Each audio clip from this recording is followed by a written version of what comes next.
Asatoma Sadgamaya Tamasoma Jyotirgamaya Mrityorma Amritam Gamaya Om Shanti Shanti Shanti.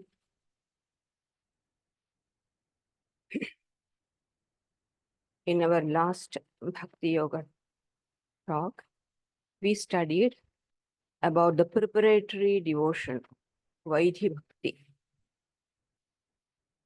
And Sri Ramakrishna used to say, on a sultry summer day, we all use, those days they used to use hand fan. We use fan. And then if there is a southerly breeze, then we don't.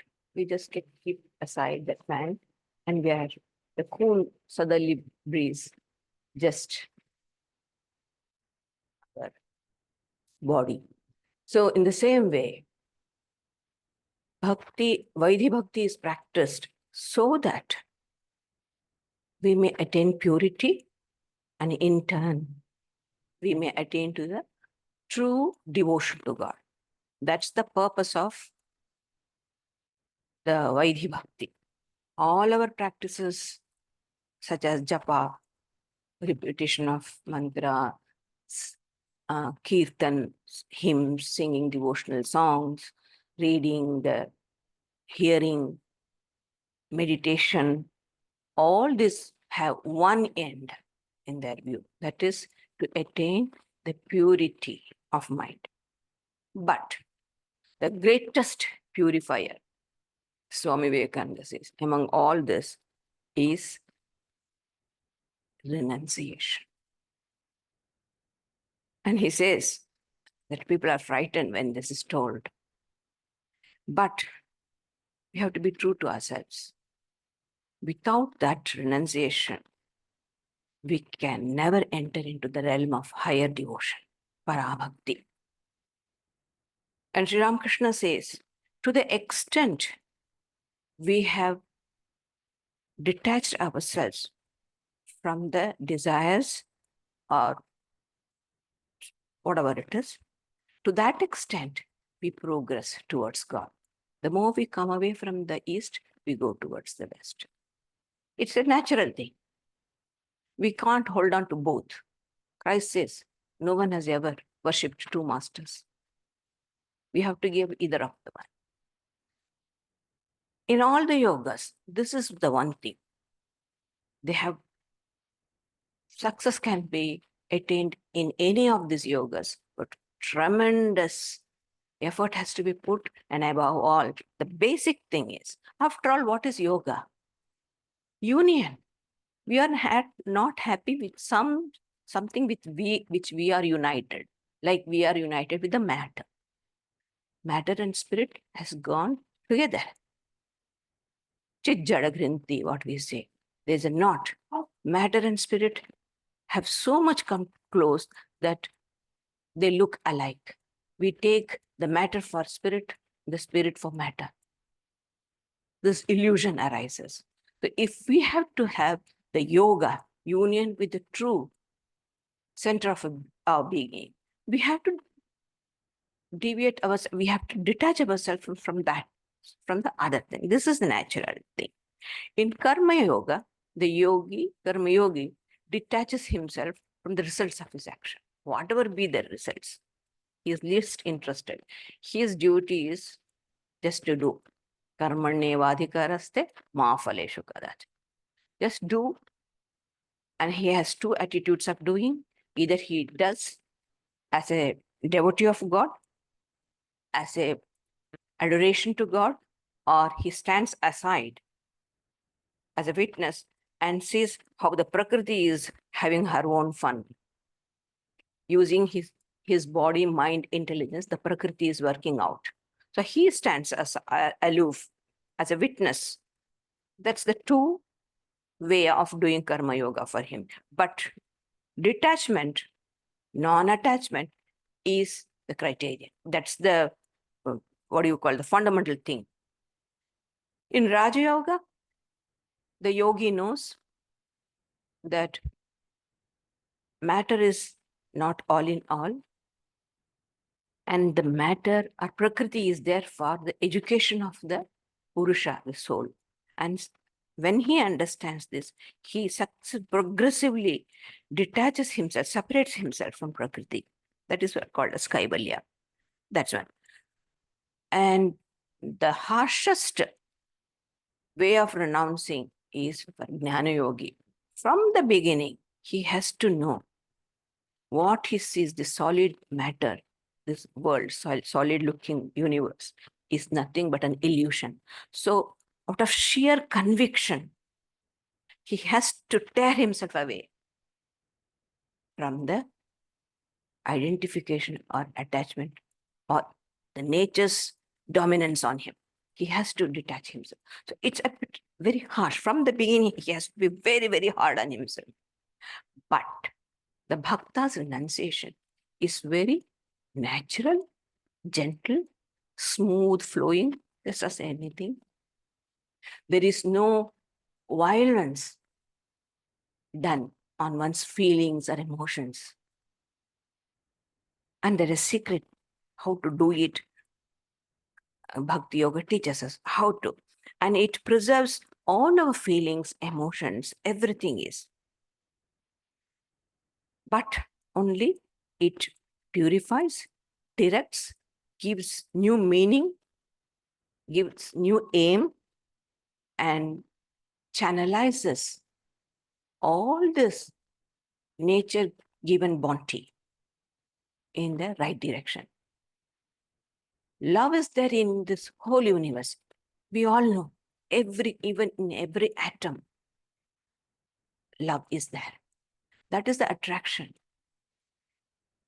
And an uncultured, gross man may direct all that love in the enjoyment of the sensual pleasures. But the more cultured, refined person may have intellectual joy of knowledge, like research, things like that, aesthetic sense, all this. So Sri Ramakrishna used to say in Bengal, Tare bada ache. If this is something, there's something higher, then there's more higher, there's more higher. There's no limit until and at last you come. The complete manifestation of the ideal, the love, is only in the God. We follow this. See, for example, you have your money, you have got your superannuation. What will you do? You will invest it where? Not in some bank which gives you very little interest. High interest rate, who goes? We deposit there. So if we can invest the love God has instilled in us to the highest, then we get high profit. What is the high profit? Immortality itself. God is Amrita Swarupa. We become immortal. Sri Ramakrishna used to say, Narendra, my boy, if there is a cup of honey and you are like a house fly, where would you sit and sip the honey? Why? I would sit at the corner at the edge of the cup and then stretch my neck and sip it. Then Sri Ramakrishna said, why not? Why don't you go in the middle and enjoy it? Oh no, my legs will get stuck and I'll be drowned in it. Then Sri Ramakrishna says, my child, that is not so in the bliss, in the Amrita of God, in the nectar of God. If you drown yourself in the nectar of God, let alone your death, you'll become immortal. If we understand the difference that we are not body, death is for the body, I am eternal, pure, infinite consciousness. I am one with God. This knowledge, when it comes to us, what more do we need? And Bhakti Yoga promises that this will happen when we truly love God. Not that, oh, keeping that in the view, we love God. No. For a devotee of God, even mukti, he doesn't care. He doesn't care even liberation. The God of love is more than enough for him. He is love itself. That's it. Nothing else a loving soul asks. Whether I'm going to go to eternal hell or eternal freedom, doesn't care. as long as the bhakta loves wholeheartedly, there's no place in his heart for anything else other than. So such is the spiritual growth, or the bhakti grows when we steadily, sincerely, devotedly practice the preparatory thing, however dry it might look. And one thing we should know, that 10 years, 15 years, 20 years, 40 years, half a century we have done, Mataji, still we are learning preparatory. Why so much? Life after life, we may be practicing the Vaidhi Bhakti. What does Sri Krishna say in the Bhagavad Gita? Bahunam janmanamante. After many lives, jnanavan mam prapadyate. Vasudeva sarvamiti samahatma sudurlabha. After many births, the wise understands there's nothing else in this universe other than God. God alone is in every atom. He alone, because matter doesn't attract a matter. No one has ever fallen in love with a dead body. No, matter never. We never love matter. We love only spirit, the divine within. The moment the divine goes out of the body, we pack the body into a box and consign it to fires. That's the place we give for matter. We should be very conscious of it. So renunciation that is necessary for the bhakta is not obtained by killing anything, and no emotions or feelings are injured. It is just smoothly directed, slowly purified, given a higher direction in the Bhakti Yoga. Whatever there is, any bliss, even though the most essential bliss, even in that, there's a spark of the eternal divine bliss. Swami Vivekananda said, it's God himself. And one of the name of God in Hinduism, in Sanskrit, is Hari. Hari, he who attracts all things. And Swamiji says, in fact, it's the only attraction. Like, as I said, it's because the divine is there in us mutually. That's why we love, we have an attraction, we respect, we bow down. This namaste sign. I am recognizing the divine in you. I salute you, and you recognize the divine in me. And that's the fundamental thing. That's the fundamental thing of the whole existence. Consciousness is fundamental. And the Upanishads, we know, it teaches, none, O beloved, ever loved the husband for the husband's sake. It is the Atman, the Lord, who is within, and for whose sake the husband is loved. It's so with the children, with the wife, with wealth, everything. There's nothing else other than the divine. Of course, we don't recognize it, and that divine love is misdirected, ill-directed. That's all. And the great God is the greatest magnet. And the whole universe, charachara, living and non-living, all are like tiny little iron filings, constantly being attracted, only to reach all the struggles, be it physical, emotional, political, whatever, the struggles, climate, everything, all the struggles that the humanity is going through has one aim in its view, that is to reach that attraction, that divine. It may not sound make any sense in it, but make sense or no sense, because many things are beyond our understanding. Things are not within our understanding. There are many things whichever understands it doesn't know. So when we really have it, then we understand all these struggles are ultimately leading to that divine. There may be failures, there may be frictions, all this part of the struggle. And this has to be there. And a bhakti yogi understands this. He understands all the sufferings he has gone through. And as he progresses, he understands how long, how far is this struggle going on. And he wants to put an end to it, directly go to the source of love. That's the goal the bhakti yogi keeps. And his renunciation is non-attachment for all things that are not God, which results from the tremendous attachment to God. Sri Ramakrishna defined bhakti as Bhagavad Anuraga Vishya Viraga. The more the Vishya Viraga comes, the more Bhagavad Anuraga, attachment to God. It's bound to come. It's bound to come. It will. So Bhakti Yoga, the central secret is to know how all our passions, various passions and feelings and emotions in the heart, they are themselves not wrong.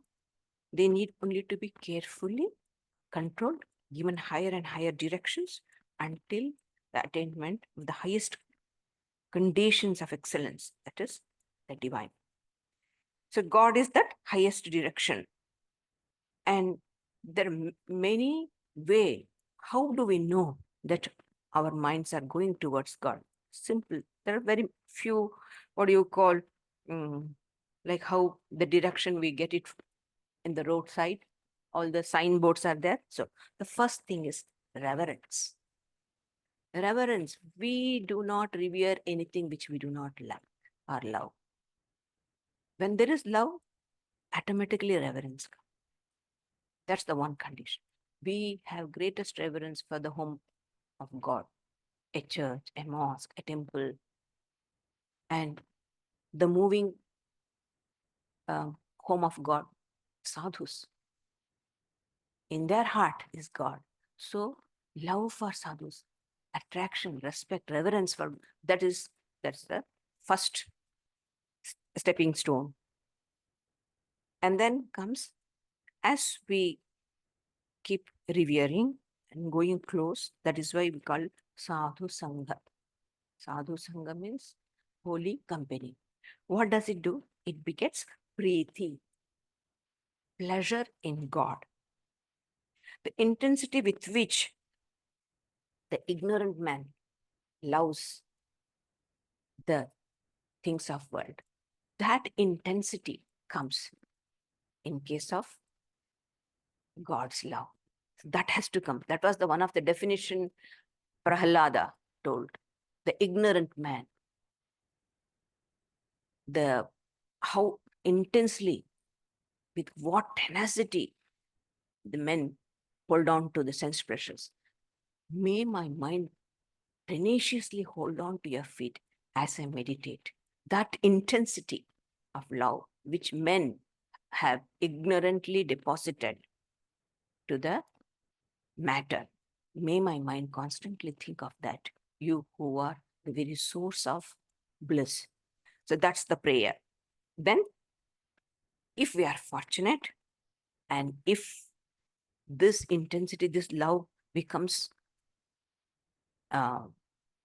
firmly, not firmly, increasingly, and of course there are our backslidings will be there, out for which there are chances that we forget the presence. It's natural. We all are struggling. So that struggle must bring pain.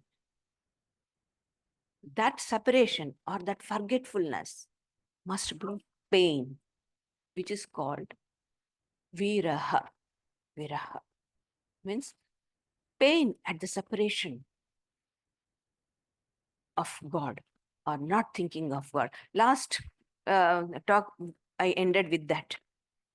When do all the activities, because the senses are there, the mind has the tendency to outgo. The work is the only thing which can engage them all. So we employ all our senses in doing something which in adoration to God.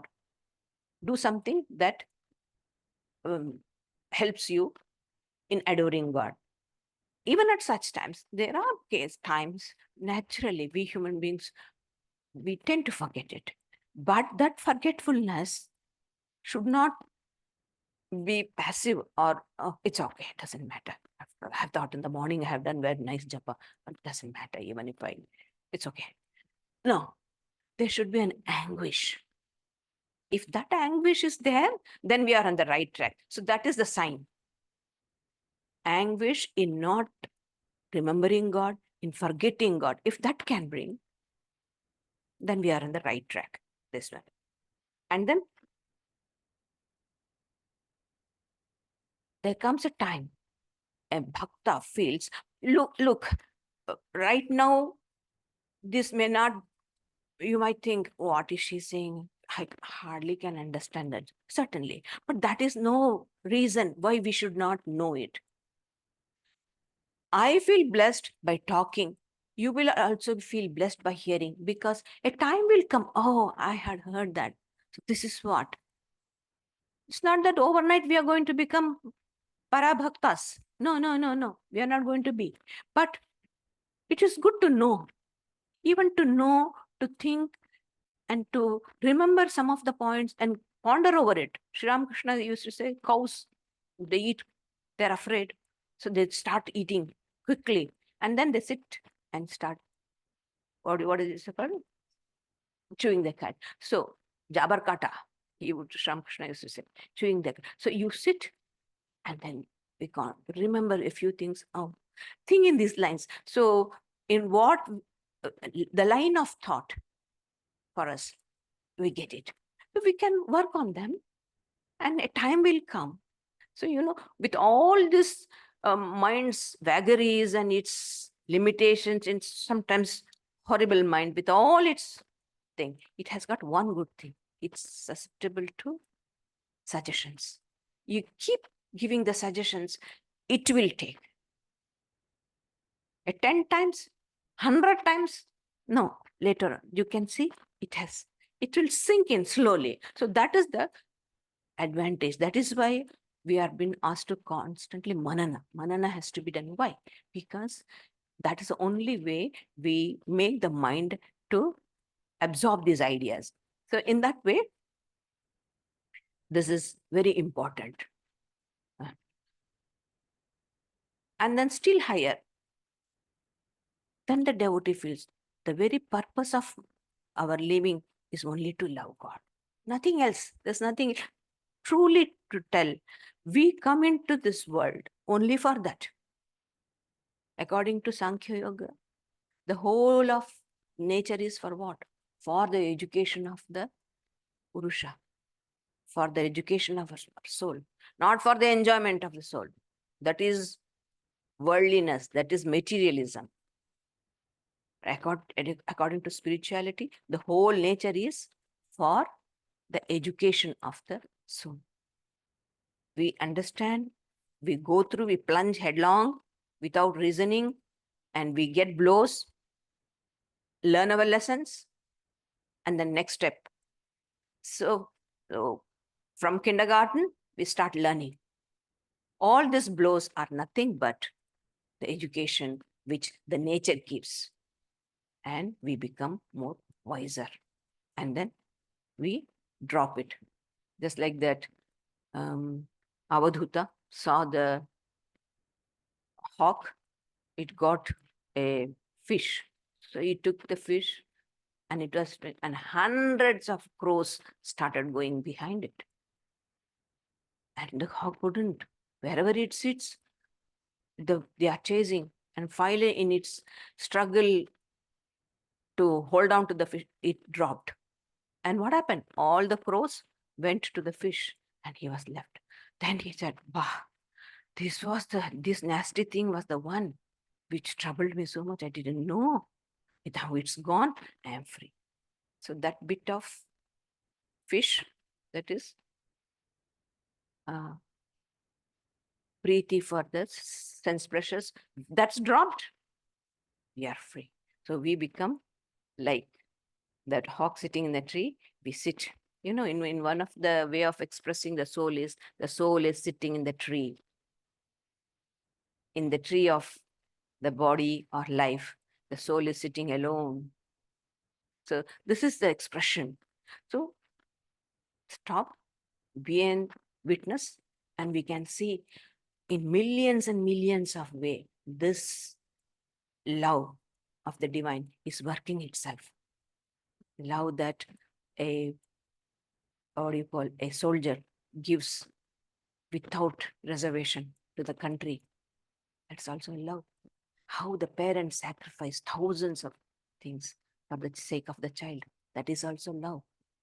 So the whole universe and the manifestation of this love is in so many ways. Then only when we stand aside and look, then we appreciate, we understand and how many ways this love is working. But once if we are identified, if we are in the stream, then gone. We are sucked in, and then we start suffering, want to get out, and the trouble. But if we can stand aside, then we see the wonderful play of this love divine, the great magnet, how it is working.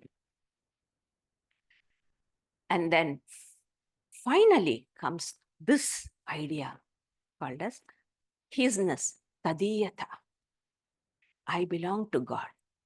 You see, I belong to God. God is my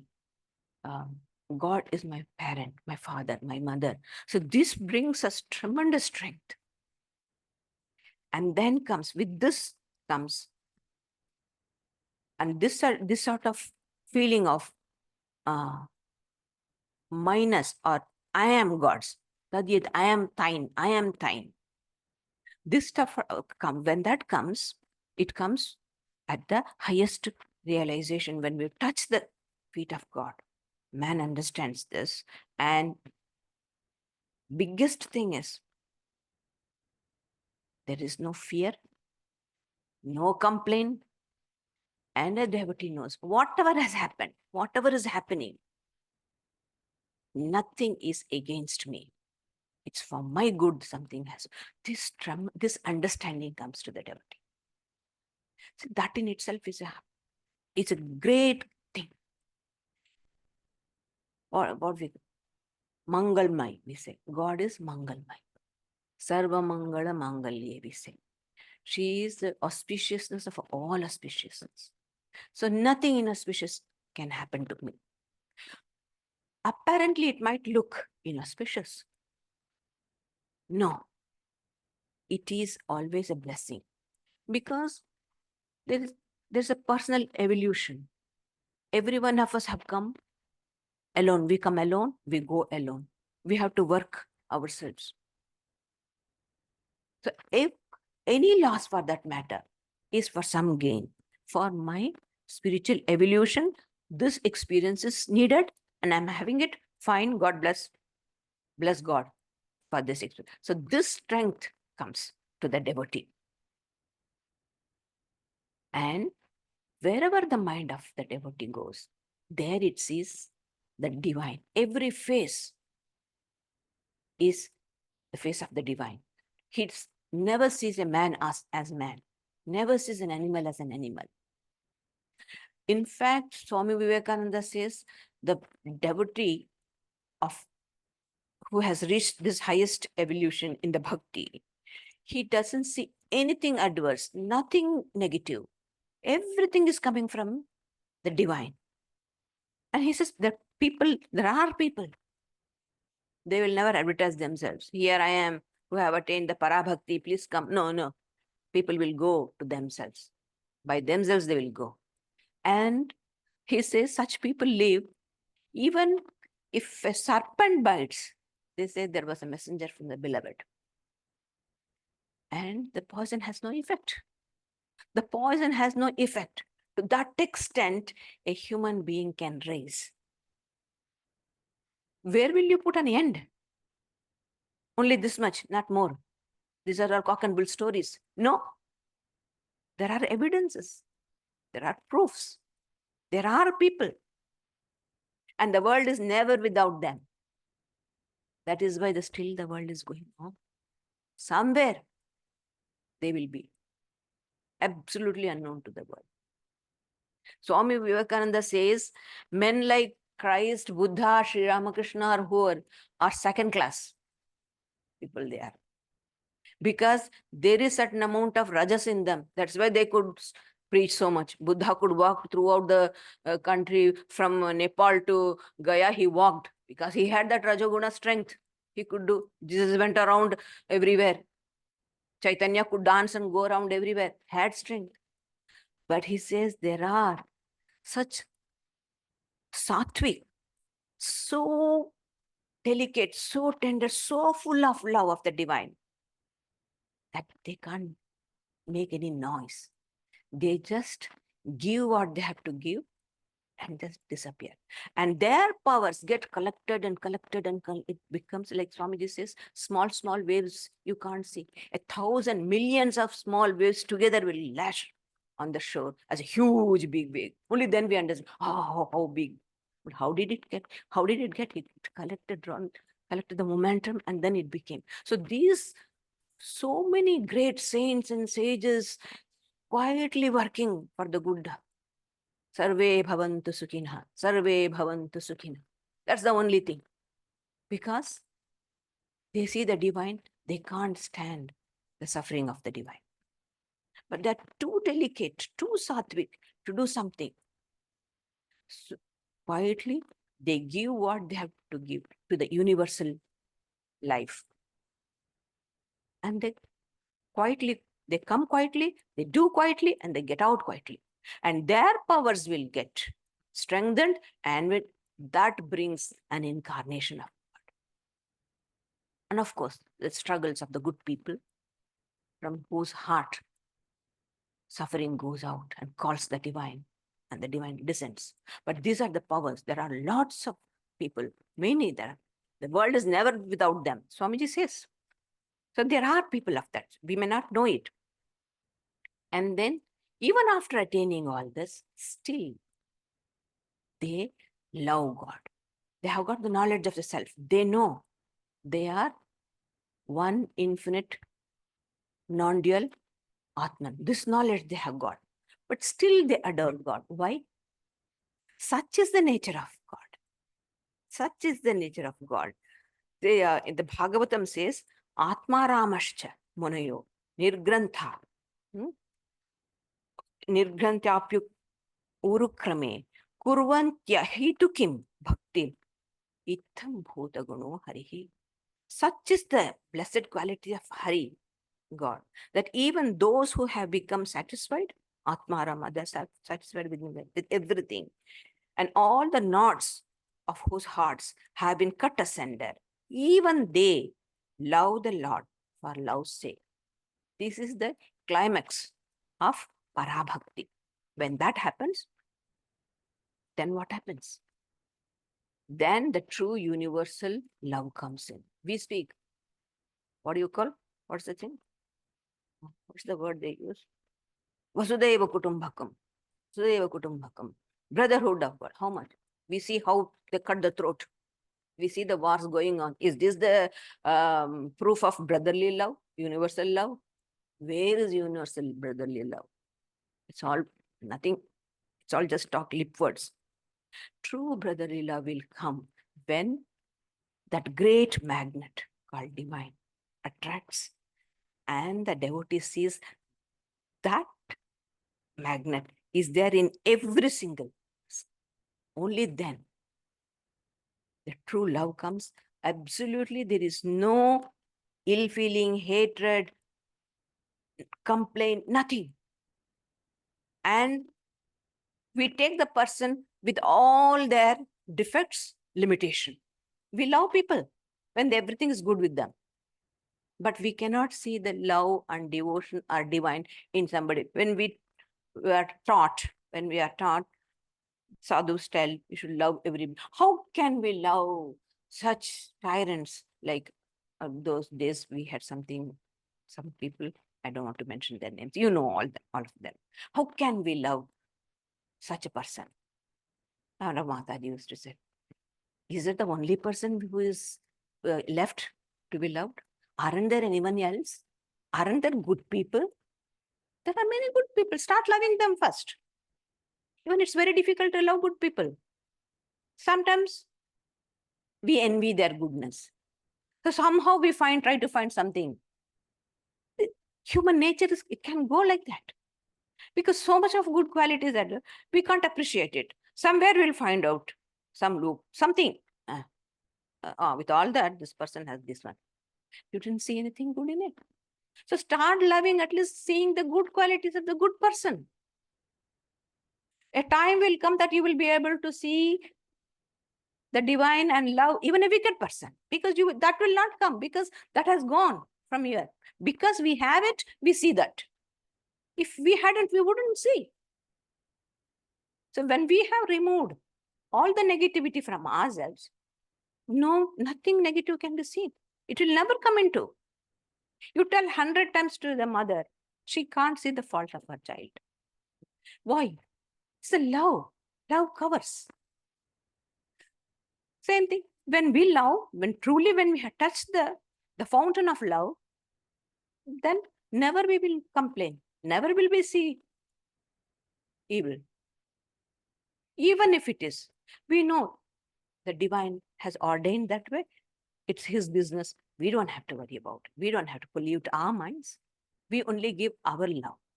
Unconditionally, we give. So this will be the attitude of the person who is going towards this Para Bhakti. That's why the scripture says, knowing that Hari, the Lord, is in every being, the wise have thus to manifest unswearing love towards all beings, not only humans, all beings. So, plants, trees, the very planet, we have to protect, because he himself has manifested himself as the universe. Jeev Jagat. Sri Ramakrishna's gospel, you take every page has Tini Jeev Jagat Chaturvingshati Tattva Hoyeche. He says, he alone, God alone has become the Jiva, soul, living entities, Jagat, the world, and the 24 cosmic principle. He alone has been. Then what else is there? There's nothing else other than him. There's nothing else other than him. If you see something other than him, it's an illusion. And if it is there, it is he, because everything has to be superimposed on him. If there is no rope at all, where is the illusion of snake? The rope has to be there. Rope is the fundamental thing upon which you can superimpose anything. If the rope itself is not there, there is no creation at all. So if Brahman itself is not there, where is the creation? Nothing. Where are you and where are me? Nowhere. He is there. Because he is there, I perceive. Because he is there, it's in and through I perceive this bench. In and through him, I perceive you. He is the essence. So this knowledge, when he comes, so unconditional love to every being comes. With this intense, all-absorbing love comes the feeling of perfect self-surrender. Then no one asks, why me? Why did this happen to me? If suffering comes, welcome suffering. If pain comes, welcome pain. Something comes blissful, yes, everything is. So that supreme resignation comes to the bhakta. And this love has no bargaining, no business, no give and take. I give you this, no shopkeeping in this love, no bargaining. I give this, you give me that. This shopkeeping is in the lower stage. In this, whatever he loves. And there is no fear. Absolutely never go to God with fear. Know that awe-inspiring feeling should come to us. It is an intimacy. In the Bhagavad Gita, Sri Krishna says that at every age, I incarnate myself for the protection of the good and for the destruction or the punishing of the evil. Ramanujacharya says that is just a pretext. The very purpose of the divine coming to our level is to project an adorable form for us. See, Rama, Krishna, outdated ideals, you can think. I see that when we ask people to speak on Rama and Krishna, something like that, they feel so uneasy. Just they cannot relate. They feel relevance they can't make. I'm very happy with Krishna and Mahabharata, because Mahabharata and Krishna has so many other minds. There are so many things are there which you can, which we know, we understand it. But pure bhakti and pure love, or the dharma, so fineness of that dharma in which Sri Rama has, people find it very difficult. So, but that is, God knows it. So in every age, he comes himself. See, now when we take Sri Ramakrishna, he's so relevant. We feel as if he's living with us. God takes himself a form, does this Leela. It's only for us, so that we may learn to love him. Learn to love the Supreme Being in this new vessel, the old wine in the new vessel. The eternal being coming in different new forms and giving us opportunity. He lived in the busiest city, having married wife, taking the responsibility. He did not leave everything and go away. With all that, perfect sannyasa. This is an ideal. He has shown us how to love God. Everything. Sri Ramakrishna's life, when you read the gospel, then you start living in the presence, in the present. It's not long back, sometimes it had happened. No. When we read the gospel of Sri Ramakrishna, you feel as if you are one of the person there. And that's how we build our relationship. And that's the very purpose of God coming on this earth. So there are different ways of loving him. The most lowest one, or the simplest one, is they call it Shanta. We as Vedantins, we practice this type of devotion. Shanta and Dasya and Sakhya. There are Shanta, Dasya, Sakhya, then Vatsalya and Madhura. Vatsalya and Madhura, we don't go. We are nuns, we don't care for Vatsalya. And Madhura, no permission for it. But these three, Shanta, Dasya, we are the servants of God. And Shri Ram, God is our friend. Gatir Bharta Prabhu Sakshi Nivasa Sharanam Suhrit. He is the best friend. Shri Krishna says, I am the Gati. I am the ultimate. I am the thing. End to be. I am the Bharta. I am the supporter. I am the Prabhu, Lord. I am the witness in you. I am the abode. I am your refuge. And I am your friend. The Suhrit, bosom friend. We need to cultivate one of this relationship with God and try to feel the closeness of God. We have to build our relationship day to day. Talk to him. He is our friend. He is with us. Make that, how long will he remain only in the photo? How long? We have to build up the relationship. Doesn't matter. So many things we talk in our mind. Don't we chatter in our minds? We do chatter. Human beings do chatter in their mind. Why not talk to him? Bring up the relationship. Doesn't matter. You know, when friends talk with silly things, we speak and laugh. Isn't it? Don't we? Not that every time we will be philosophical and we will be concerning about the world's problem. No. Silly things we see and talk and fun. Have that fun with God. Make God one of the living things. Before dying, we should feel, yeah, our purpose in life is satisfied. God is more close to me than anything else. That should be our aim.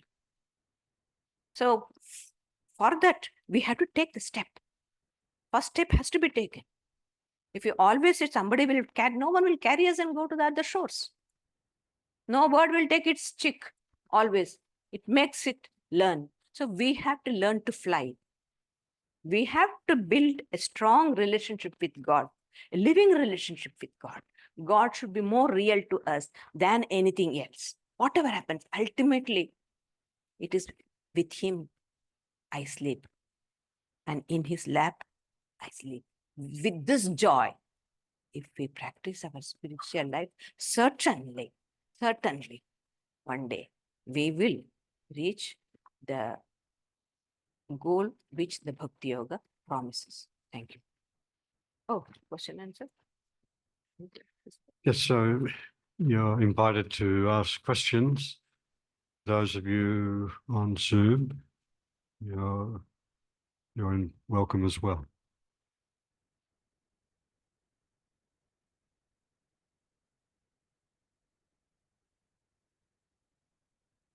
Good. No question. Everything is clear. It's all right. Take your time. It's a very hard subject. Yes.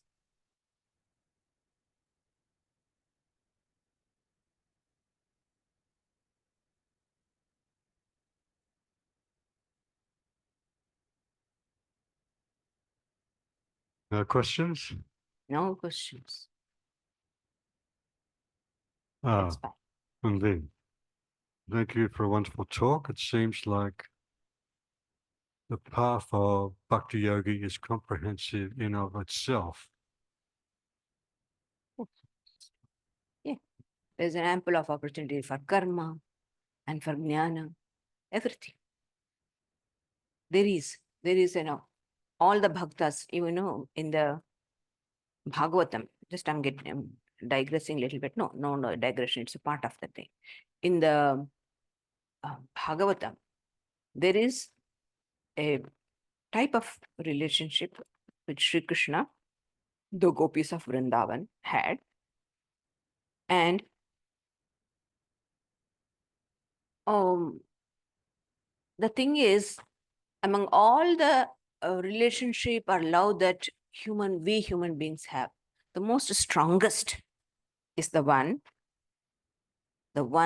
we feel for the other gender. This is the common thing. And the bhaktis acharyas, you should remember, the one who propounded this Bhagavatam was Ajanma Brahmachari, Shuka, Brahmarshi, who from the very birth knew that he was pure Chaitanya, consciousness. Nothing. He was not at all aware of his body. He had no awareness of so much so that he was like he was unclothed. All his life he lived like that. Shuka Maharshi, he straight away he went to the forest. And he is expounding this Bhagavatam. And the love the gopis cherished for Vrindavan. Now, gopis means it's not young teenage girls or anything. They were all married women, but they had love for Sri Krishna. They had, what do you call, a conjugal relationship, something like that. Now, this is illicit, but the Acharya of the Bhakti say, there is, in the beginning, once you're married, in the beginning, very lot of attractions and all that might be there. Later on, once you get used to, the attraction wanes. So that is not enough for them. But whereas this has more attraction. So these gopis, we never speak of this. but somehow it has come out of my mouth. I'll finish it off. And this gopis wanted to be united with Sri Krishna, and he promised, I'll give you a day. See, this Bhagavatam, it is trying to teach how intense the love of a devotee can be towards God. So it gives an example of this. And there's a contradiction in that. These women were elderly, and Krishna was only 11 years. So that shows this is a symbolic. It is not, you should not take it in a real sense. It is symbolic. It is the Jiva's attraction for the Ishwara, because Jiva is a part of Ishwara. Isn't it? We are we're the spark. We are the part of the infinite. So the infinite is always attracting this part. So this is actually the idea. And there used to be a lot of hindrances and difficult times for them to meet and all that. Finally, Sri Krishna promised them on the night of autumn, Sharat Chandra, and that's called Ras Purnima, we say. There. And as soon as Sri Krishna played the flute, the gopis, whatever they were doing, somebody was putting the plates, arranging for the dinner, left them, and went. Someone was giving milk to her child, left everything. Someone was dressing. One earring is there, other one has not been put, walked out. Everybody, it stopped. They stopped all the work and went. So when God calls, we say, no, let me finish this job. And after that, I will call on God. I have to look after grandchildren. Afterwards, I will call on God. No, when God calls, no grandchildren, nothing will come in your way. You will straight go to God. Nothing. But it's only when God calls. So when Sri Krishna called, they all went. One gopi was stuck. Her husband or the in-laws, whatever, they didn't allow her, and they closed the door. She was trapped. And the Bhagavatam says she sat in deep meditation. So her intense union with the Lord, with Krishna, burnt all her good punyas, the good merits of her. And her anguish that she couldn't meet Krishna, the pain, the suffering, the viraha, what I said, it burnt all her bad karmas. Free from good and bad, she attained mukti, the feet of the Lord. So this is the greatness of bhakti. So in any way, kenapi upayena, concentrate, put the mind in the God. This is the essence of Bhagavatam. However, whatever way, whichever it appeals to you, no one is asking you. Even as far as spirituality is concerned, in Hinduism, husband will not know what's the path of the wife, and the wife will not know what's the path of the husband. So, what do you call, personalized, customized, or something you say. It's so personal.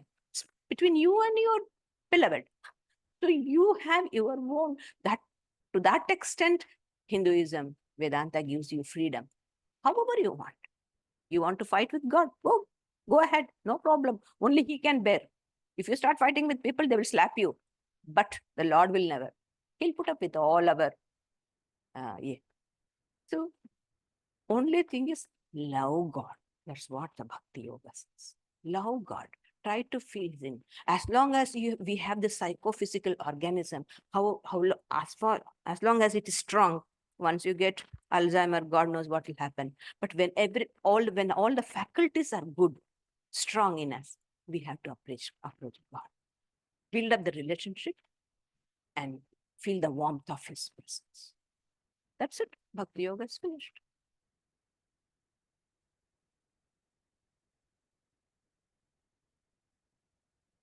There are quite a few comments from Vin. Let's see, I'll find them.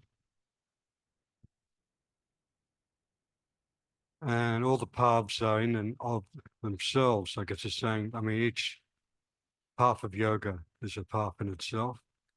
And they can sometimes seem to be leading in different ways, paths and practices. So is it better to focus on one at a time? Or is it better to focus on one path for one day, 1 week, 1 month at a time, 1 year at a time? Or should we try to integrate all the different paths throughout the day? Yeah. And in order to do this, should we follow our natural inclinations at a particular time? Feeling more inclined towards Bhakti Yoga than Jnana Yoga, etc. Or should we follow a more disciplined path and make a point of practicing a particular yoga at a particular time of day? That's a good question. See, it's not a watertight compartment. Spiritual life. We are human beings. We have got different moods. Totally, ultimately, what is seen is, are you in contact with God? Whatever might be the situation. Sometimes you are so busy with your work, hardly you have got time to breathe. Sometimes it happens. I've seen these days of tension and stress. You can't expect somebody will sit and dream about going for a walk with the Lord. No. That is what Bhakti Yoga says. Whatever work you are doing, it's an offering to God. You are meeting your beloved on the desk, in the computer. What is computer? It needs energy. And who is the source of energy? The divine, the Lord. You can connect everything. You can be constantly in yoga. Constantly one can be yoga. Because yogas are different. When you are fully engaged in the work, you don't have time to think of anything. So much you should be focused on it. You are focusing at the feet of the Lord, because that very job is coming from who is a source of Etha pravritti bhutanam yena sarvam idam tatam swakarmana tam abhyarcha siddhim vindati manava. Shri Krishna says, from whom the activities flow and by whom everything is pervaded, unto him you adore through your actions. Swakarmana tam abhyarcha siddhim vindati manava. He attains perfection. So you cannot escape yourself from the yoga. Whatever you are doing, wherever you are. And Shayane Pranam again. When you are sleeping, this is your prostration to God. Nidrai karo makhe dhyan. When you are sleeping, know it to be the meditation on God. Think of the self, fall asleep. Take the divine to your unconscious, because sleeping is a point where the unconscious, where the mind is going from conscious level to unconscious. So at that moment, if you can think of God, of yourself as pure spirit, what happens is that idea is sinking, going into the unconscious, and it will clean. This is how the purification is practiced. There are times when there is conscious and unconscious mind come into touch, or the conscious mind goes deep. At that time, you give the suggestions, it goes deep in, and all the unconscious mind is being cleared. It gets cleared. So that is, so you are ahar karo mone karo ahuti di shamamai. You eat whatever it's an offering to the divine. Instead of gratifying the palatal, know that you are giving, you are offering to the mother. Want to go around alone, feeling boring, let me go for a walk. Pradakshina. Nagar firo mone karo. Pradakshina shama. Nagar firo. That means go around roaming. Go around pastime. Go in the street. Look, all that. That's fine. Go. But know that you are circumambulating the infinite divine mother, who is all pervading divine. So we have to spiritualize it. There is no water compartment. Morning I will be in meditation, then I will be in the karma yoga, then I will read, sometimes I'll be in the jnana yoga, then I will, no, nothing. According to our mood, what is needed is the mind like a compass facing the north. Is our mind facing to something sublime, something higher? Not all of a sudden we will have that vision of God, and as soon as we think, the whole form of Sri Ramakrishna will come. No, not It's not, it takes time. Rome was not built in a day, so we will not be going to get everything right. But there should never be a failure in our effort to go. And God is always there to help us. Sri Ramakrishna says, you take one step, I will come 10 steps. He says, if a devotee takes one step towards God, God will come 10 steps. And Sri Ramakrishna never spoke lie. We can take it for granted. This is Veda Vakya. This is the statements of the Vedas. We go one step towards God, God will come. He will make things. Well, that one step, we have to take it. I suppose I have finished. Thank you.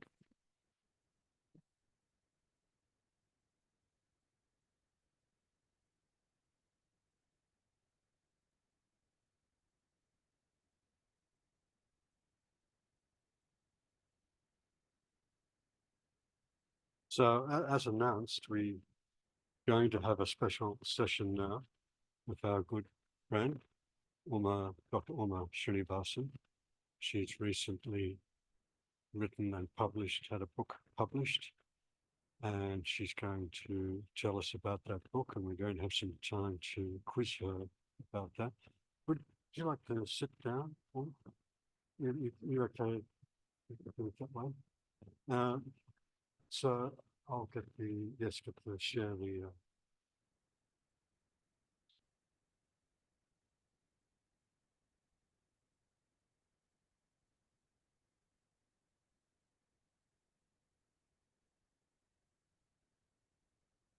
There we go.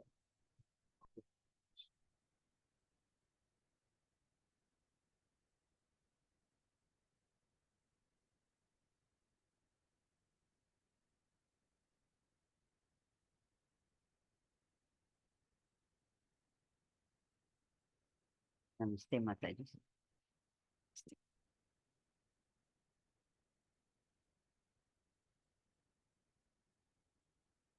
Namaste, Mataji, for giving me this opportunity to talk about this book. This is titled Etched in Gold. And the idea of this book came to me when I realized there are these great scholars who have not been written into history. And even more so when they were women, whether, in the ancient days, even now, sometimes women, such great scholars are not written into history. Nevertheless, they have made great contributions. And so that is what drove this whole book. Now, just to, the book is based around a woman who lived in Tanjore. Her name was Rama Bhadrambha. She was a scholar in around 1630. She lived in Tanjore during the reign of King Raghunayaka. Now, again, our history books talk about, everyone knows about the British rule and then the Mughal rule, and sometimes ancient, maybe in South, they know about Cholas, and North, they know about Guptas.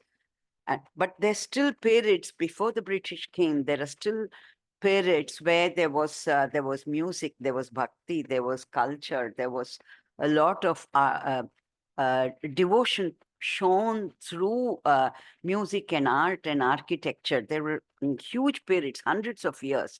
They never got really the attention of either the historians, because there was this whole period of the Nayakas from 1500, after the collapse of the Vijayanagar, before the Mughals came and the British came in South India, where there was so much contribution going on to literature, art, music, culture. It was almost 200-300 years not written. Many people don't know about this. So that was what sort of got me interested in looking at hidden parts of history, hidden voices of people, in particular, hidden voices of women that never really got brought out. So that is what is Etched in Gold is about. So it is the story of this woman called Rama Bhadrambha. and her name is long. So to make it easy, I have called her Amba. So it is based on the real life of a woman who wrote the biography of the king Raghunayaka in Sanskrit on palm leaves. Maybe we go to, and so this was set in Tanjore. This is just to set the context of where this, the events happened and where people live. This is Tanjore. This is a picture I had taken. And in order to do this, I researched quite extensively, spent a lot of time in Tanjore, went and, stayed there for 2-3 times for long periods and roamed around Tanjore and went to the libraries there. So this is a picture of the Tanjore temple. And this was built around 1100, 1000, much older than the Taj Mahal. Everybody knows the Taj Mahal. Very few people know the architecture. Look at the beauty. Maybe we go to the next one. If we simply take even one of that, see, each of that is so intricate. Every little bit is the imagination of some sculptor. And there are thousands of this, many of them depicting our mythology, and some even depicting what was happening around that time. This temple even has, in some places, there is someone wearing a hat like a foreigner, even those times, to indicate there were these kinds of foreigners who used to come for trading. So maybe the next slide. And you see, this is the just one of those. You saw that whole thing. This is just one of that, guarding Shiva at the entrance. So there is these hundreds of sculptures. And because, I mean, it is a Shiva temple built over 30, 40 years, and the dome itself is, thousands of kilograms, huge. How did they even take the dome up there? People still wonder, how did they do it? And the Cholas were very wise. They used elephants to take these domes up. Then they removed the ramp. They used the ramp, used the elephants to go up the ramp, remove the ramp. So no one even knows how all that happened. So much technology. There was no cement. We are talking 1100. There was no cement. There was no, and still it is like the modern Legos, built, everything fitted in. And so I was fascinated by the architecture. Of course, Lord Shiva is there inside. When I did go, I went there at 4 o'clock, but I went from external to internal in my own journey. It's the architecture that caught my fancy. It's the writing that caught my fancy. And yet when you go inside, the Shiva Linga is it's one of the largest, I think it is the largest Shiva Linga in India. 400 feet, huge it is. And then you go there at 4 o'clock, they do the abhishek with milk. You go there at 4 a.m., which I had the opportunity to do. All the external goes. You are there in that presence, and it is an experience. So you go from outside, you can go inside, and even for those 2 minutes, you feel the great blessing. Yet I feel when it comes to history, when it comes to all this whole, the divinity of the architecture that leads you from outside to inside, all of that gets lost. But we have that culture, we have that architecture. And that was what I wanted to bring about in a very modern way. Next one. And then, this is the Nandi. The Nandi, the Nandi is, in Hindu mythology, every god had their own vehicle. They didn't have Teslas and Toyotas, but they had, Shiva had Nandi, and Ganesha had the rat, and so they all had their own nature and God and animals. They all integrated together. So divinity is everywhere. So this Nandi, interestingly, the reason I put this Nandi also here is in the current Nandi that you see in the Tanjore temple was built by this Nayaka period, which I'm going to talk about. I've talked about in this book and the earlier work, which I translated, my mother's Tamil novel. That is 500 years later, in 1500, because the old Nandi was broken down, that sculpture collapsed, so the new Nandi was built. So the Nayakas, the king who is figured here in this book, he's the grandson of the other king, Sevapanayaka, who installed this Nandi. And the other, next one.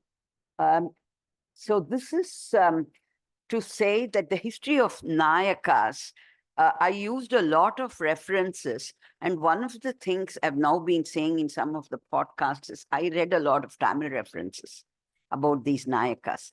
Now, knowing multiple languages gets you into going to the history as told by the people who lived the history and not told by the foreigners who later came and told in English. So because then it is colored by their views and their thoughts and their way of looking at it.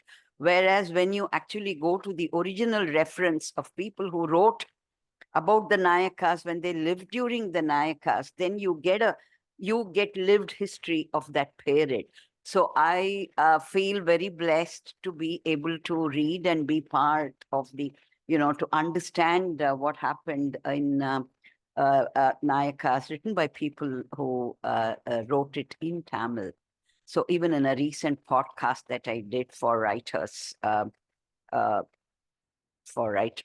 writers group, I said this way of looking at, having the capability to know the local language in which the history happened is something that will give us a different view than always looking at British documents or any European documents. Next one. This is to say, this is a Tanjore Palace, just a picture of the Tanjore Palace that was built by the Nayakas and later by the Marathas who came later. Just to give a context of all of, these are all pictures that I had taken myself. So it is there now. So it's not, this is not extract, these are my personal pictures. Next one. So I'll give this context. This is where now we come to the real story. Now this woman, Amba, she wrote the biography of King Raghunayaka in Sanskrit on palm leaves. And when you look at the palm leaves, they are only about, 4 inches, not even 4 inches wide. And about, there are 2 sizes, about 12 to 15 inches long and 4 inches wide. And they are all tied together. And if you look at the writing, it is so intricate. And, like a typical technology person, I said she didn't even have the, we have what's called the widow orphan technique, where when you can never break in word, there is a facility where you don't break a word halfway sentence. It automatically, you turn that on when you do word.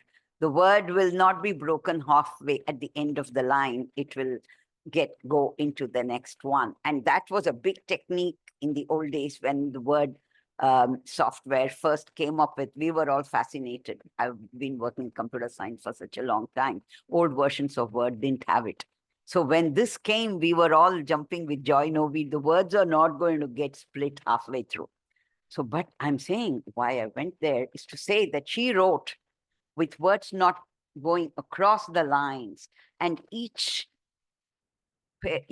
palm leaf with those 8 lines with nothing going beyond, and all of them composed in a lyrical style of prose and poetry combined. So it was a beautiful thing, and this exists today. They have been doing a lot of, cleaning them up and bringing them back to life, but some of it is not available for you to go touch and feel. They are all preserved in the museum archives. So they just preserve a little bit of it. So so she wrote this. And when I saw that it was written by a woman who lived in the time of King Raghunayaka, that is when I was fascinated and decided I wanted to write about her life. So I started writing about her life, and then let's just go to the next one.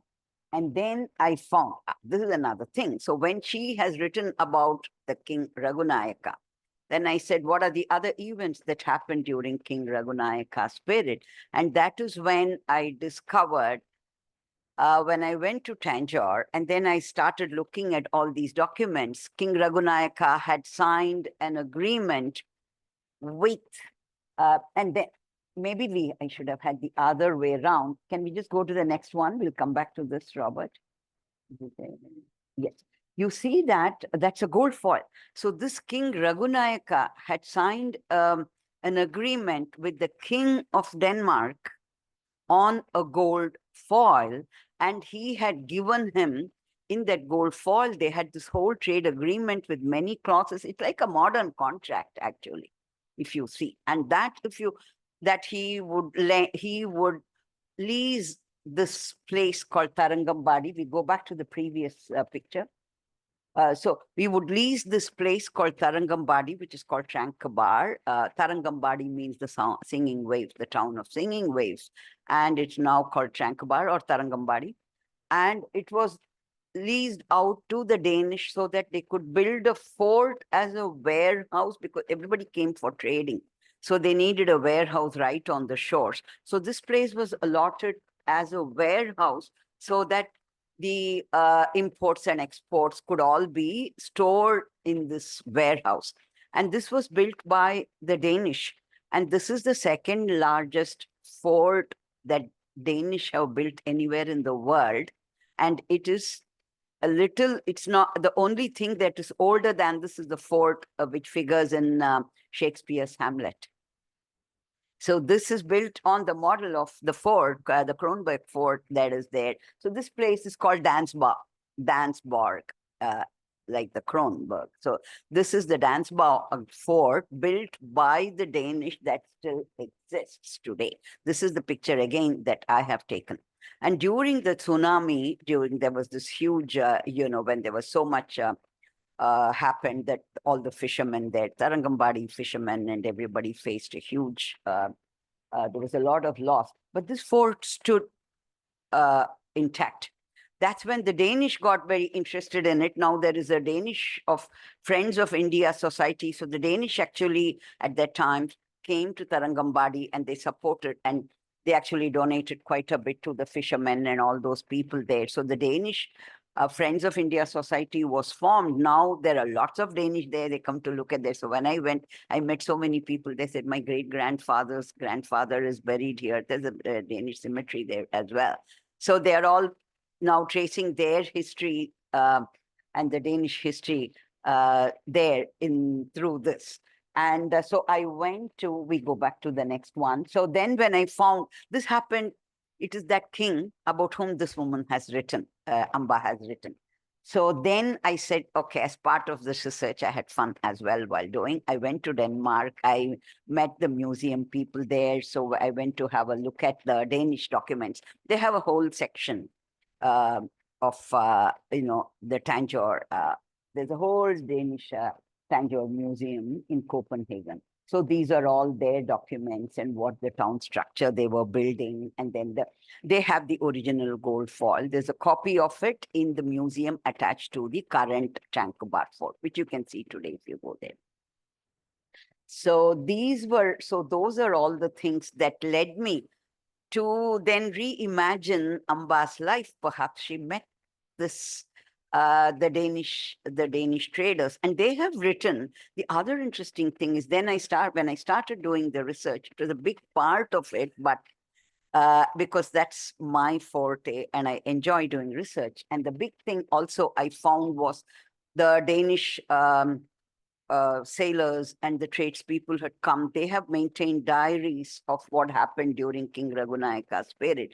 And they have actually said, there are diaries maintained by those traders in Danish and in Portuguese. People used to write in Portuguese, was the more trading language there, about women who were honored by the king. And some of them, the scholarly women, the king would have an evening session with all of them. And for all the scholars, they would be rewarded their weight in gold and jewelry. Like they would be sitting in a pan and gold and jewelry would be piled on the other one. And this we are not making up. If someone had said in India, we would have said, oh, they've made up. No, this is in the diary of the foreigners who came there to see. So if you see, the other thing came as a surprise to me also was how much scholars were revered, women scholars were revered at that time.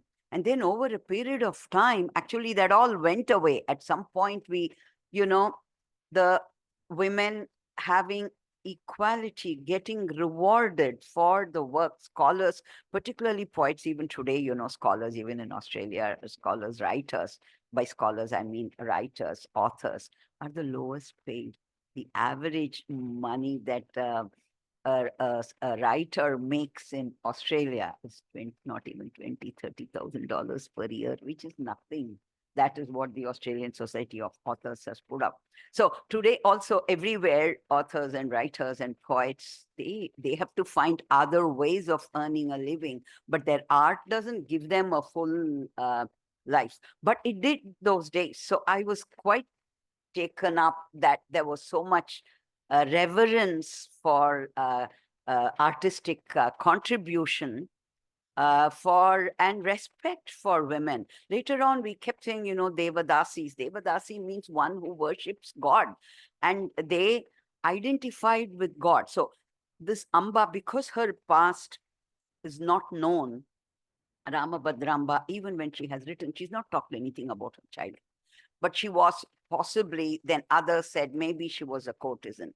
Maybe she was a Devadasi. And then later on, Devadasi became a bad word in the sense they lost respect because the temples, temples looked after them. So that part went, and then the notion of who a Devadasi is changed. So I don't want to get into all of that. But then again, all I just wanted to say is there were these women scholars who were revered, and there are records that shows that is revered. So I wanted to write about that. Then when I said, if I have to write about a woman in Tanjore who lived in 1630, what would modern young people, whether Indians or Australians or anyone, what would modern young people take from them? Will it make meaning to them? Will they even read a book about, if I write about someone who's in 1630? So there, of course, for me, now that I've discovered, I wanted others to see her, see that period, see the contribution. And the way I thought, I took a lot of courses in writing, in creative writing and all of that. And that is where I felt the way to do it is to have a modern young Indian woman who comes to Australia, who is struggling with her music, with her art, and to make it work in this context, culturally trying to negotiate. So I brought in another character called Maya, who is in the current period, a young Indian woman who comes to Sydney. So Maya, so the story goes with one chapter of Maya, one chapter of Amba. So it goes back and forth in time. They are two, as my title says, it's two journeys, 4 centuries, one song of freedom. They're both trying to find their voice, women trying to find their voice through their art. So that is the story. But it has all the tropes of what needs to be there for a novel for people to read, to see what is happening. There's a lot of events that happened, the traders that came in, the wars, references to the wars, not going into the wars, but that was a trade time the Danish came, the Portuguese came later, of course, the British came. The Danish sold this fort to the British later in 1700, 1750, after 150 years. Then the British were storing not so much trade in the beginning, later it became an ammunition trade. So that is what happened to the story of that Dansbach fort. Now, what I will do is I will just read a couple of chapters, one, not full chapters, just a little section, one from Amba's point of view and another from Maya's point of view, just to give you a feel for the book. And we'll come to question answers, any number of questions that you would like later. And I thought this is about, I'll read about Amba's first. Amba was in the story and in real life, she was a musician, a scholar, as I said, who wrote the biography. And she also composed a lot of Yakshagana, the songs for a dance of that period and music and so on. She was a composer. She's a multilingual composer. She herself says, the interesting thing is there is a colophon at the end of what she says. She's by no means timid or humble or anything. She says, I'm a scholar who knows 8 languages and I can read and write 8 languages. And she says that at the end of each of her scholarly works. I have been called have been awarded as the Ratna, as a poet, as a gem among poets. So she says all that. And those are all things that are there already in her writing. So she was a scholar, but she says nothing about where she came from. Nobody says where she came from. That allowed me to imagine the story. So I'll talk about, I'll read about Amba. I thought, today, since Mataji was talking about Bhakti Yoga, I'll talk a little bit about how her guru, remember at that time, the music was composed for God, to speak to God. That was the purpose of music. And Devadasis or temple musicians, we won't call them Devadasis, call them temple musician. Her mother was a temple musician, and so she was. And it was to converse with God. So now, so I'll just read a little bit from here. This is her interaction when she goes to her guru. From a very young age, she learns music with a guru.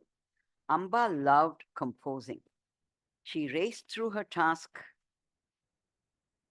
wrote out the versions on palm leaves, and then coaxed Mami, who's the guru's wife, to narrate a story before Guru woke up. Guru would teach her in the morning and then ask her to do some composition while after lunch. She takes a little nap when she will have to compose. And then that is the time she had with Mami. Now, Mami is all a fictional character, okay?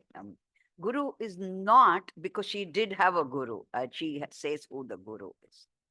Now, so Mami had to narrate a story before Guru woke up. His snores and the swish of coconut fronds provided a rhythmic background for Mami's stories.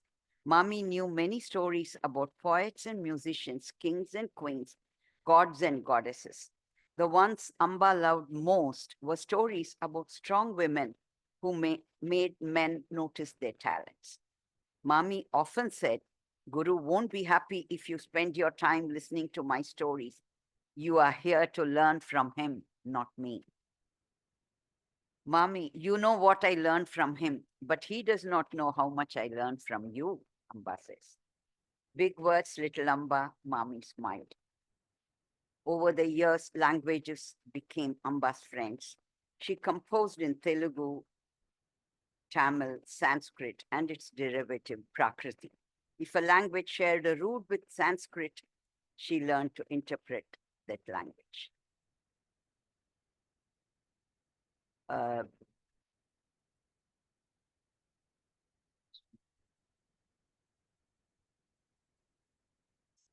Now, Guru showed her how musical notes combine to create a unique raga with its own name.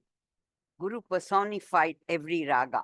He said, oh, let's take Kalyani on a journey today. So Kalyani was a raga, like a woman, you take her. And Kalyani is a complete raga in all the 7 notes. Now, so Guru would often sit back, hum the scale, and sit back and explore the emotions expressed by the composer Kshetraya in the song. Kshetraya is a very well-known composer, even today. All the dancers in South India, the Bharatanatyam dancers performed to Kshetraya's songs, and he lived during that period. So Guru narrated a story behind the composer's inspiration. When Kshetraya visited God Vishnu's temple, he found Vishnu's smile was ethereal. Where is goddess Lakshmi? The composer wondered. Shouldn't she be with her husband Vishnu when he is radiant? And Kshetraya's song kept looking for Lakshmi. He searched for Lakshmi all around the temple, but she was invisible. Suddenly, the composer visualized goddess Lakshmi hidden deep inside Vishnu's heart, and her presence made Vishnu glow. That is what he realized. And that, so Guru never stopped singing the praises of his composer friend Kshetraya. He says the lyrics provide a creative space for the musician to explore both the raga and the emotions embedded in the words. And Guru said, you've got to, he told Amba, you are blessed with a melodious voice. Make sure every word you sing touches the emotions of everyone who hears the song. Only then can you be a true Devadasi, a temple musician like your mother. Now, Amba wanted to scream, I don't want to be a Devadasi. I want to be a scholar like you. But she lacked the courage. But Guru taught Amba the technique of projecting till you feel the emotions, that you talk to God. Your music, whether you're a scholar or your Devadasi, is not going to touch the hearts of the people. He made her improvise over and over until he was convinced that Amba had glimpsed Lakshmi's presence in Vishnu's heart. So I'll stop there. So I decided to read this part today since we were talking Bhakti Yoga. But there's a lot going on in the story. There is a plot, about Amba's life was not easy. Then the king, she goes to the court. King falls in love with her music, and then she moves to the court. So there's a whole lot of story. You'll have to read the book to know the whole story. So I won't get there. Now I'll read a little bit from Maya.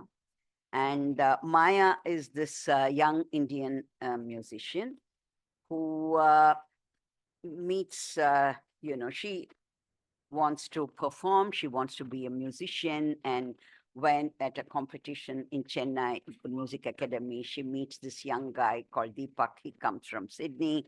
He lives in Sydney with his parents, and he meets her and they fall in love. So he kind of convinces her how Sydney is so good. So this is a little bit, so I'll just give a little bit of background. So there's a whole, her arc, how she finds, adjust to the culture here, how she finds, so that there is that story. So the two stories going together.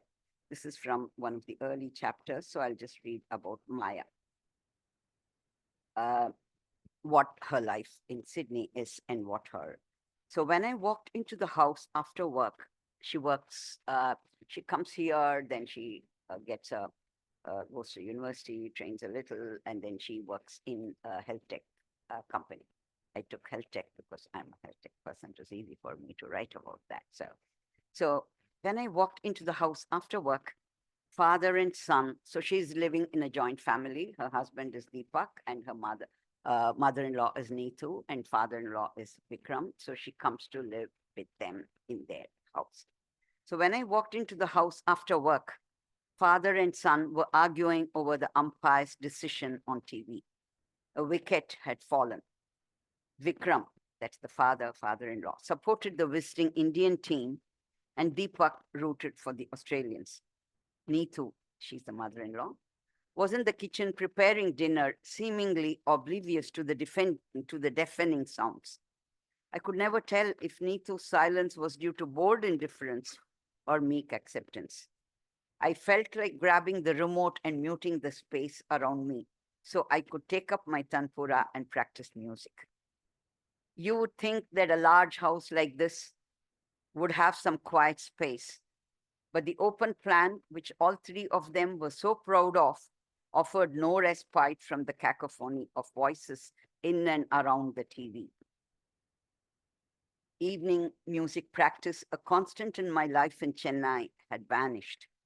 I was striving to fit in and be part of this family, and now my voice refused to traverse the higher octaves. Had I known then what I know now, could I have resisted Deepak's advances? That was a heady time. I had won the competition for young musicians and was all set for a career in music. Here was this handsome man, oozing charm as we walked along Chennai Marina Beach, taking in the sound of the waves, the honks of the autos, and the caw of the crows, sweeping down for the food scraps. While we held hands, waiting for the waves to drench our feet, Deepak compared Chennai's Marina Beach with Sydney's Bondi Beach. He convinced me that Sydney was the most charming city in the world. The TV theme music announced the 7 p.m. news. As always, Neetu had come home from work before the others and had cooked dinner. I set out the plates and cutlery and brought out the bowls of cumin rice, dal, zucchini curry to the table. Neetu stacked the rotis in the hot case, yanked off her apron, and sat down heavily. I said, sorry, I'm late, Neetu ma. You had to cook and make the fresh chapatis. You must be tired. Neetu's eyes turned moist as she looked up. Maya Beti, I'm used to this life, but I don't expect you to cook with me every evening. You didn't grow up cooking every evening. It will be exhausting for you. Deepak sauntered in. That's right, Maya's mom had a cook and a maid in Chennai. I felt like wiping that snide smile off his face.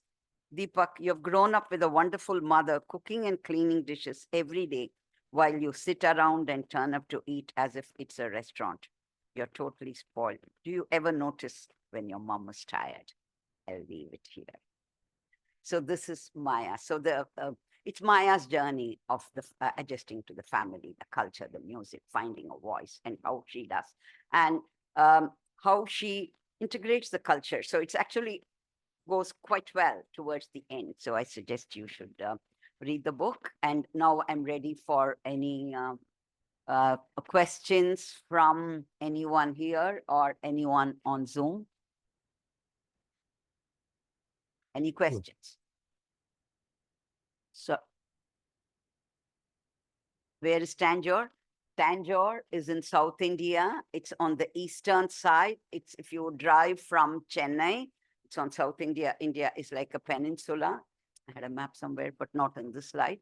So India is like a peninsula. Tanjore is in the southeast. Southeast. Trivandrum, which you may have gone, is on the western side. Tanjore is on the eastern side. They are all part of South India, Tamil Nadu. If you drive today, it will take 7 hours by car to go from Chennai to Tanjore, if you drive. You answered a lot of the questions I had, Uma. You know, what inspired you to write the book? I suppose you could maybe elaborate on that a bit more if you like. Yes, okay. You see, when the other thing also, when I saw this palm leaf manuscript, and when I asked about this, when I started digging in, no one knew about her. So here was this beautiful Sanskrit. Even the librarian, I had to pester him. You know, tell me more about this. Tell me who this is. He only said, oh, it's a woman. I said, oh, and the way he almost dismissed it was a woman really bothered me. Then I went after it. No, tell me who the woman was. That got me going even more. And then he said, okay, you come and meet the Sanskrit scholar because it's written in Sanskrit. Then, and then I'm from Sydney. I speak Tamil. I wore a sari. I look very Tamilian and I'm very comfortable talking to Tamil. Yet, you know, they quickly realized I'm foreigner or NRI. And then they said, you know, you may not be interested. I said, no, I'm very interested. So I really want to know. So I had to be after them. And then when they realized I was not going to leave them alone, then they really opened up and gave me so much information. And then when I saw this whole thing is preserved there, it was not displayed, it is kept in the archive. Then they took me and showed how they were going to, what's the word when you restore, how you restore these old manuscripts. So there was a whole bunch, if you go inside, there were people restoring these with, you know, because the palm leaves, they've got little holes, moth holes and all those things. So then they are dipping it in whole kind of some powder, charcoal powder, and then they are rubbing it again so that the letters will come out. So there's all this going on. And this is all 1600 this time. It's so preserved and no one knows about it.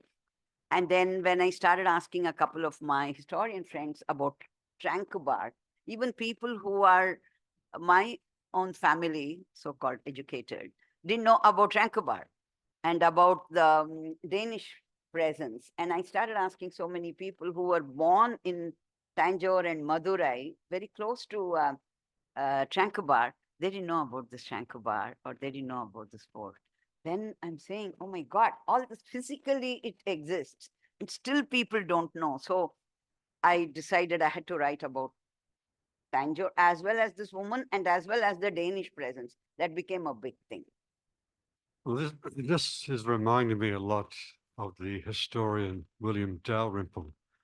Very similar sort of thing Yes. he's doing, Yes. kind of zoning in on little known parts of history. Yes. And he loves this interaction between the Europeans and Indians too. He always finds that interesting, and how the impact they have Yes. on each other.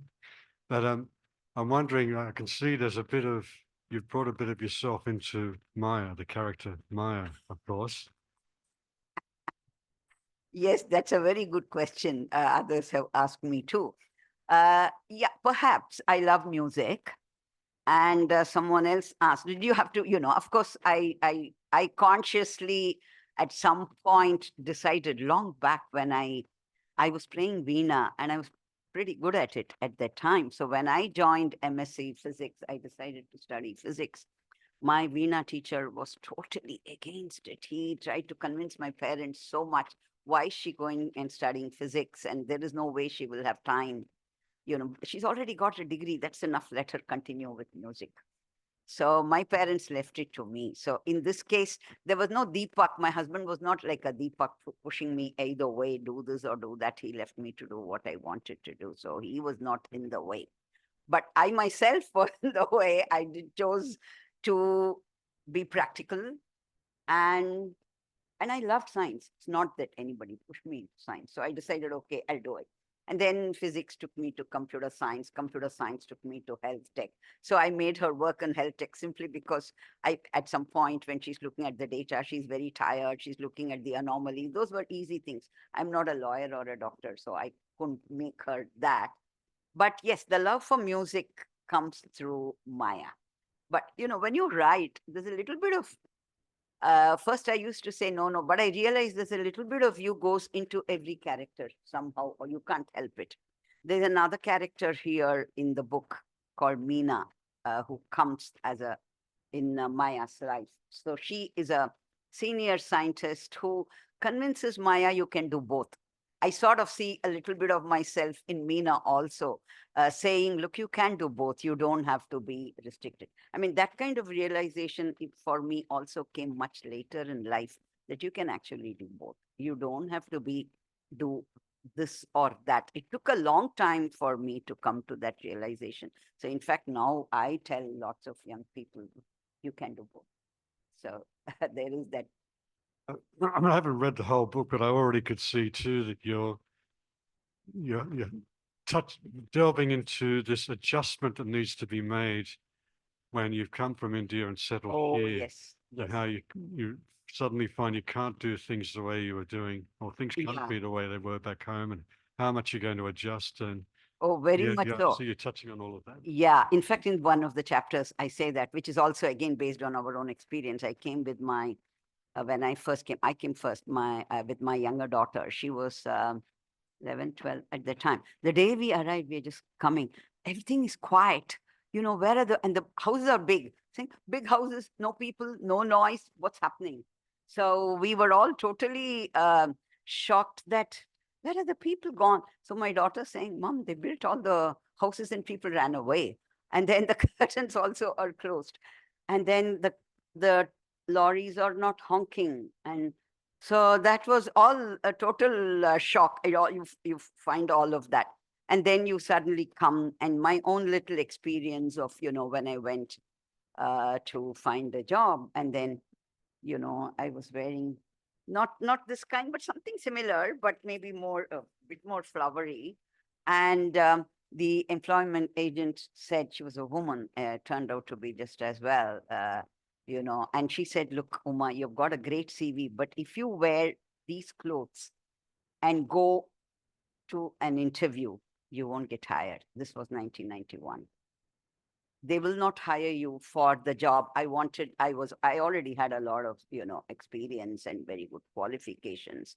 She said, you won't get hired for a good job. You'll get hired for some job. Maybe you won't get hired. They will see or look at your clothes and think this woman is not going to adjust to our situation. But everything else about you is good. So please, she said, this is a true story, which I've sort of made Meena, it's there in Meena's story here.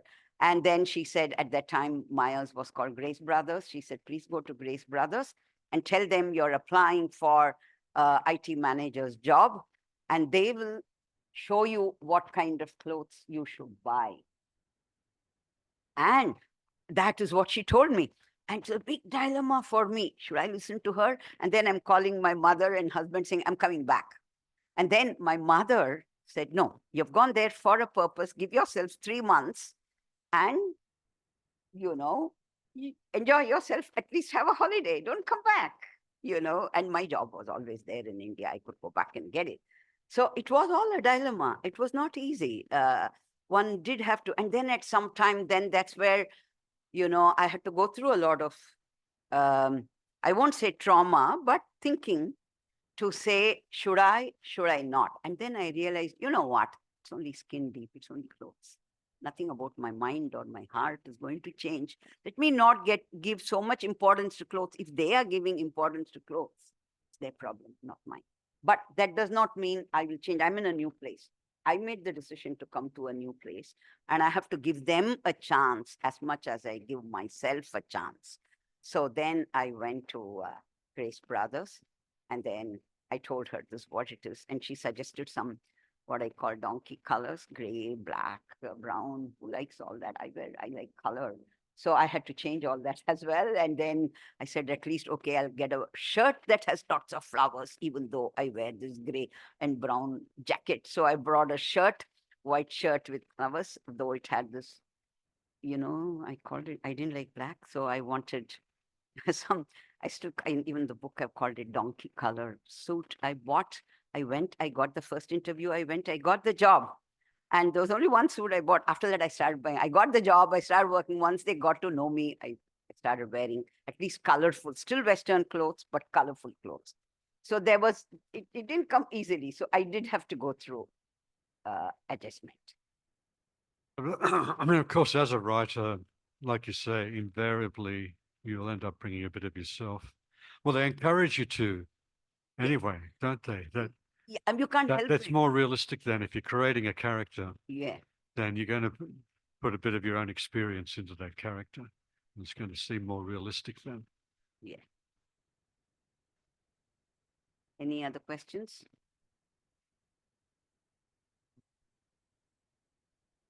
Anyone on Zoom? Any questions? Zoomers, any questions? All right. Well, all right. Yes. Well, thank you very much. The book will be available here for sale, those who want to buy. And normally it's $29, it's $25 here, and part of it will go to the society as well if you buy it.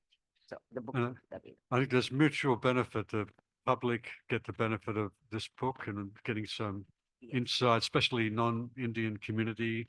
You brought a lot of Indian culture into the book. I could see that you're explaining things, but I could see it's a lot of you get a lot out of this too. The whole process, it's a big benefit to you too. Absolutely, absolutely. I got so much out of this. It was like I have been saying this creativity, this writing is a transformative process that takes me closer to. And each day, with Guru Maharaj grace, every morning I would get up and say, today, Guru Maharaj, you're going to write. You're going to make me write what you think is right. So that kind of morning meditation I did go through. It helped me a lot to not get worked up about this. So it's not so creativity and writing is not measured by the output.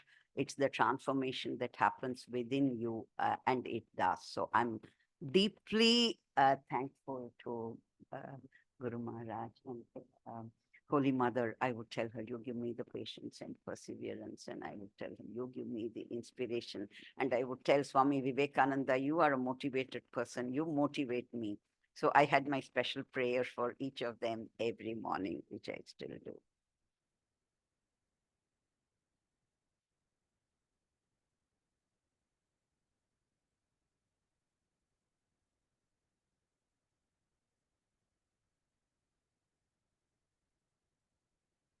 Yes, so thank you, Uma. We're very honored to know such a talented person like you, and you're such a good friend to so many of us. And it's always so interesting talking to you and hearing about your experiences. I mean, the writing, you just well, it's not a hobby; it's like a passion. And I can see from your Facebook pages, you're meeting so many other writers, you're going along to so many events. So very rewarding hobby or interest you have. So now we've got the last yoga class for a while anyway, this coming Thursday. It'll only start again in December. There'll be a couple of classes before we break up for the year. This coming Friday night, we've got the spiritual evening discussion led by Gita. Next Sunday, special celebration, Kali Puja celebration. We'll have talks by Mitu Datta and Gita. We'll have a candlelight offering ceremony to Mother Kali led by the nuns. And you're invited to bring some sweets or savories for offering. And how can I forget? I keep forgetting about our good friend Tanim Hayat Khan. He's going to give a special offering through a sarod performance. He's one of the great musicians we have in this country, very talented.